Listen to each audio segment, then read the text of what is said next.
The amazing thing about having our 75th anniversary and talking to people about it is everyone is recognizing that it's a milestone, and we're getting a lot of congratulatory messages. But when I meet people around town and in the community, in fact, I had lunch with someone last week and they said meeting me was like meeting a celebrity.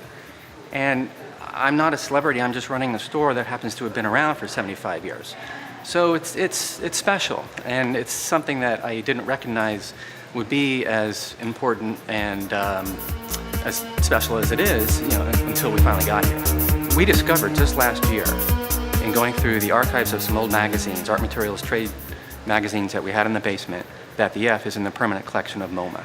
And obviously we were all astounded. It was something that my father and those of his generation perhaps knew and had forgotten and didn't pass it along to the second generation. Maybe it wasn't important. But to us, that was astounding.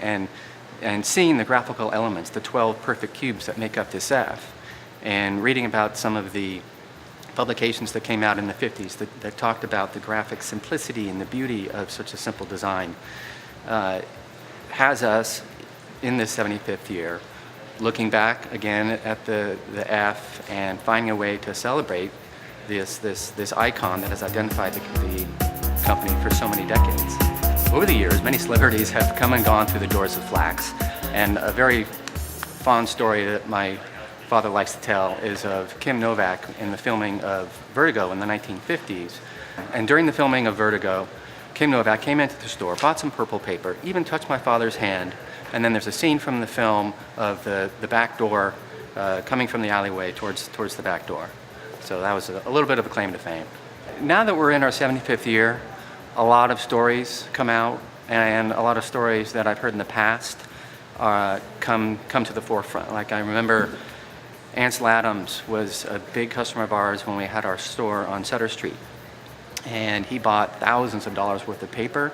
And I don't recall the circumstances exactly, but something went wrong with the paper. And he was unable to use it for the reproduction of his photographic work.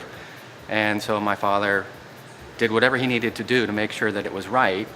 And we replaced all of that paper. And that's been part of our commitment over the years, is to make sure that we're doing right for the customer and for the artist, making sure they have the right product to complete their project.